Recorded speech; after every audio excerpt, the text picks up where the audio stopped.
Hello there, my fellow language learners, and welcome back to the channel.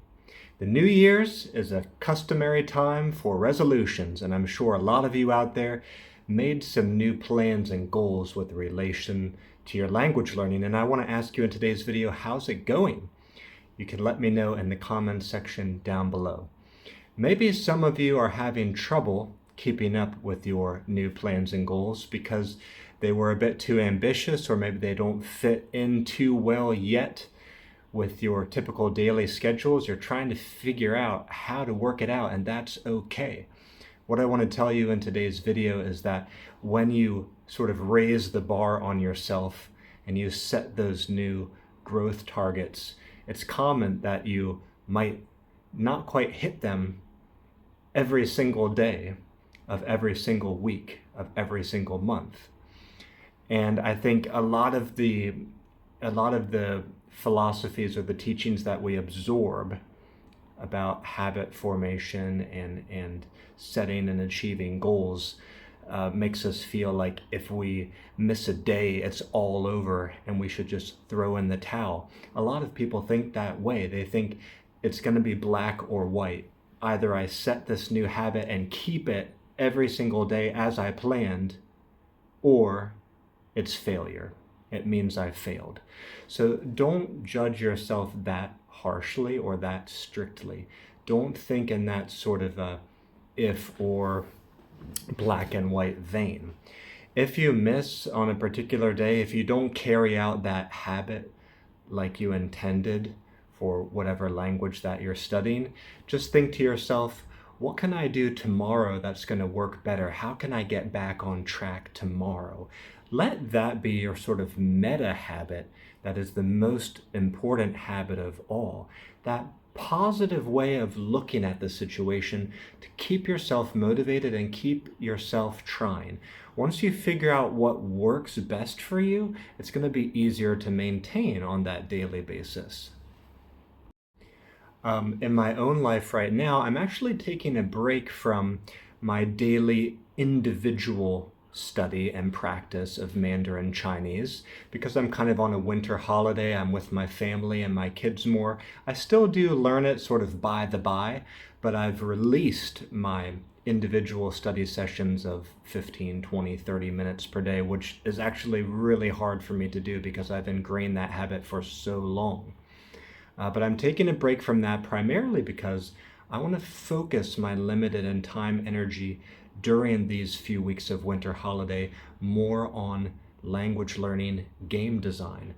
So for those of you who might be new to this channel, I'm a language learning card game designer. That's a passion of mine. That's something that I do in my free time.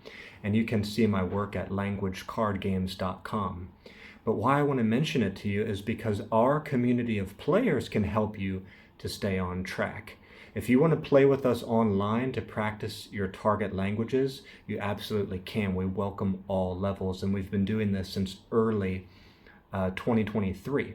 We have active regular groups for Japanese, Turkish, Spanish, and Mandarin, and we play those in a rotation every Saturday. Every Saturday at 9 a.m. New York City time with a teacher of a target language, with the teacher of the target language in the room with us, we are practicing, we are learning. So no more excuses. We can make this fun for you. We can add in the enrichment and that accountability, that check-in with like-minded individuals every week or every few weeks. That's going to be a critical source of fuel for you as you move forward on your language learning journey. I've been working on heading into Language Land 2. That is the second edition of my latest and greatest game. This is the game that we use in our online gaming sessions. I've been having great back and forth email exchanges with artists. They've been creating professional artwork according to my vision. I've been honing meticulously the story that I've crafted. I've crafted a lore or an origin story behind all the characters, so I'm going to be releasing that to you in the near future. I hope to have this game out within the next couple of years, hopefully less than that. I've teamed up with a great new artist recently. His name's Dennis Belinsky. I have great hopes that I can get a lot of good work done with him. Hang from Vietnam is also back in action with me, working on some pieces. So I hope this is going to help build that momentum. And I hope across not only these few weeks of winter holiday, but also this year, I'm going to be able to keep a good focus of my limited time and energy on this card game so I can bring it fruition to all of you. Because I think if I can produce a tool that anybody can use, including myself, to review and enrich any target language, that's actually a more valuable thing that I could be doing, more so even than my own individual Mandarin study.